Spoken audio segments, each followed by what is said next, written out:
Our next pilot is around heart failure, and I'm honored to say that live on the stage is the Assistant Professor of Cardiovascular Diseases, Dr. Arne IJpma from Erasmus MC. Doctor, the floor is yours. Thank you very much. So with that, I would like to get started to introduce Pilot 5, which is about heart failure. Next slide, please.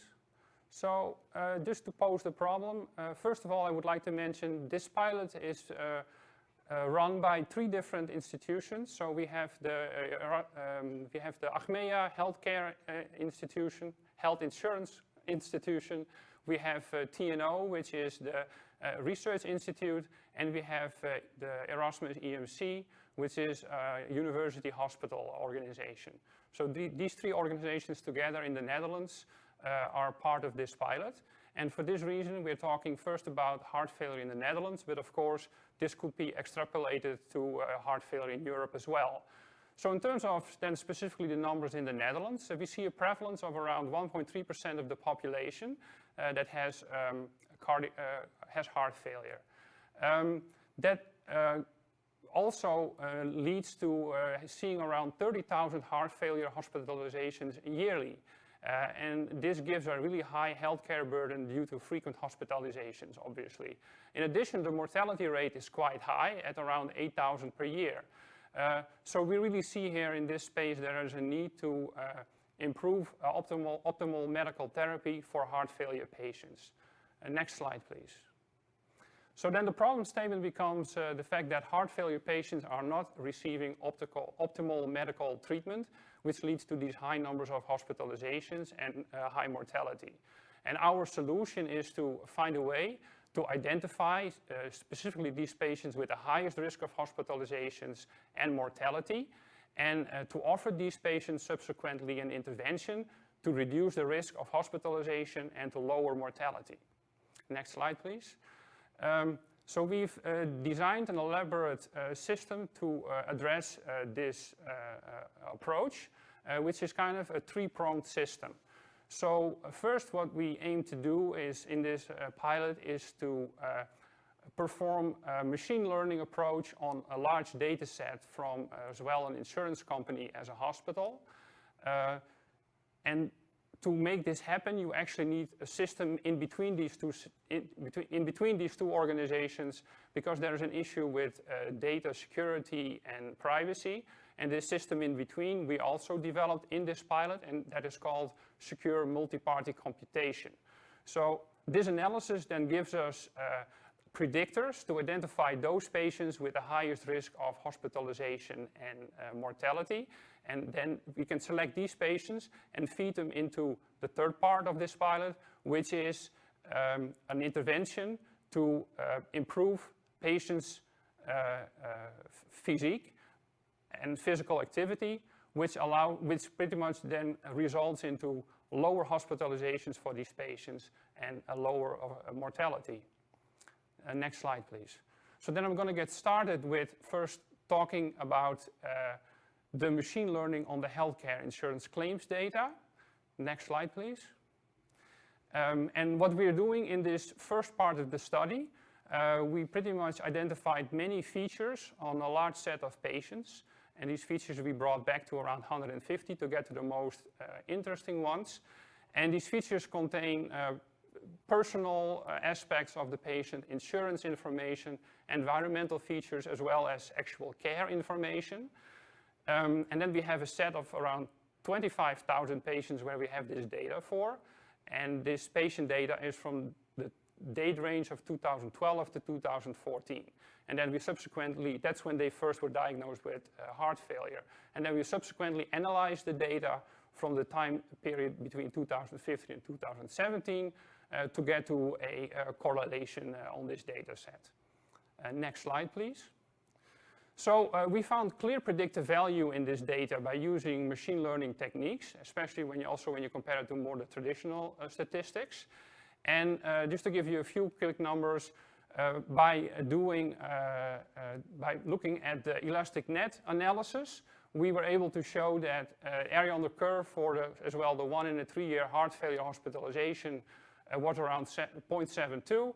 whereas for 1 and 3 year mortality, we found an area under the curve of around 0.77. So those are pretty good correlations. And with that, I would like to go to the next slide.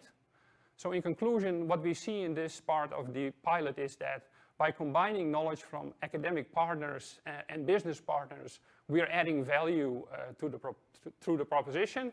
And the second point is we see that machine learning gave better prediction than traditional statistics. Next slide, please.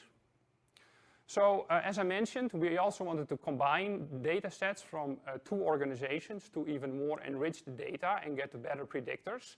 And for that, we were looking at combining data from the hospital and the insurance company. So this would enrich the data set and also leads to better predictions of hospitalizations and mortality. However, there's a few hurdles to this approach, which is, as I mentioned earlier, the privacy of the patient, and also the fact that organizations are still very hesitant to sharing this kind of personal private data of their patients with other institutions or organizations.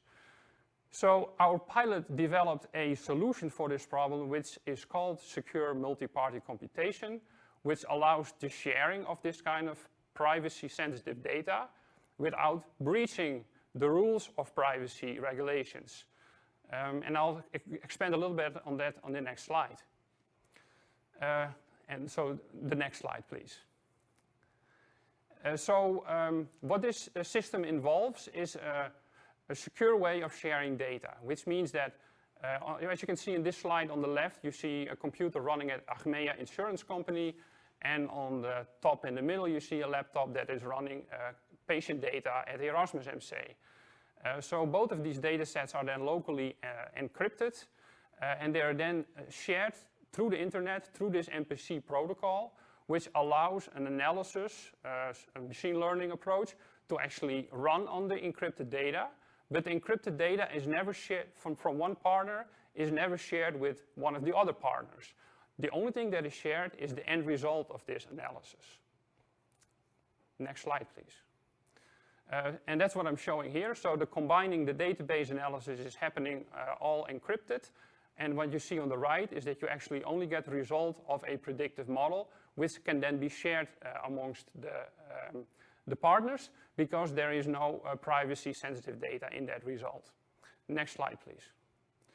So this is a lot of more technical aspects of this multi-party computation approach. I'm going to skip this information for now. I just want to introduce it to you to lead you to the talk that's happening tomorrow about data security, where the partner TNO in the name, and then the person is Alexander. He will talk more about this because he's more expert on this kind of approach. So this slide can be, I'll move over to the next slide, and the next slide, and the next slide. And I do want to conclude, make a concluding statement about what we achieved with this MPC on our data set, which is that when we did our performance test on this data, we could basically show that the analysis scales linearly, and in addition, if you see the speed, 10,000 patients with around 10 features, the analysis takes around half an hour. And then next slide, please. So in conclusion, MPC technology is very promising. It is now ready to be applied on real-life patient data. It pretty much gives more opportunities for collaborative research projects, and it contributes positively to the GDPR principles. The next slide. And then now we're moving to the last part of our pilot, which involves implementing an intervention on the patient set to actually improve this hospitalization rate and the mortality. Next slide. So what we designed here is a combined study on the IJpma data set and the data from the Erasmus Medical Center, which is called the Rotterdam study. And what we're doing is we're combining an IJpma mortality risk score together with physical activity data from the Rotterdam study. Next slide, please. So what we're doing then is we have a broad range of comorbidities that were associated with increased risk of mortality in heart failure patients. We have modifiable risk factors such as physical activity that can have a beneficial impact on hospitalization and mortality. And so we want to assess the additional benefit of physical activity on top of traditional mortality risk factors in these heart failure patients. Next slide, please. So a quick description on the data that we're using. So it's the same data set I described to you before from IJpma, so claims data on around 25,000 patients of chronic heart failure. And then we created a mortality risk score on this data that includes the age, the sex, the marital status, and several other prevalences of other diseases. And then when we look at the Rotterdam study, we have a smaller population of heart failure patients where we can also apply this mortality risk score and add the physical activity data on top of that. Next slide, please. So then we devised 3 scenarios on this data set that have to do with activity of the patients. So the first scenario is what we call median physical activity level. The second scenario is median physical activity level with half an hour of walking every day. And the third scenario is adding 1 hour of walking every day. Next slide, please. And what we then see is with both half an hour extra walking every day or 1 hour walking every day, we see an increase in the survival of these patients, with 1 hour giving more increase than half an hour. Next slide, please. And in the numbers, it's a bit hard to read here, but if you compare scenario 2 to scenario 1, you're gaining 83 days of your life. And with scenario 3, you're gaining around half a year of your life. Next slide. So that's the conclusion, really. If you add 1 hour of walking daily, you pretty much gain half a year of your life. Next slide, please. So in addition to having that half a year gain of your life, which is a reduction in the mortality that we aim for, we also can do a calculation which then shows, and this is based on a previous study, that this kind of intervention would approximately result in a 5.3 cost reduction of the healthcare of these patients. So adding 1 hour of physical activity extra each day to a patient's life increases their survival and reduces healthcare costs. Next slide, please. So I would like to add some concluding perspectives to this story. So if you first look at the machine learning approach that we did, where we use secure MPC to get to these predicting factors for patients at risk, we really see a space there that this can now be scaled up first within the Netherlands across multiple hospitals and including more insurance companies, for example. But similarly, this could be scaled up across Europe as well. It's definitely applicable not just to heart failure disease, it could also be used for many other diseases. There are a few hurdles remaining due to the privacy concerns that have to do with GDPR regulation.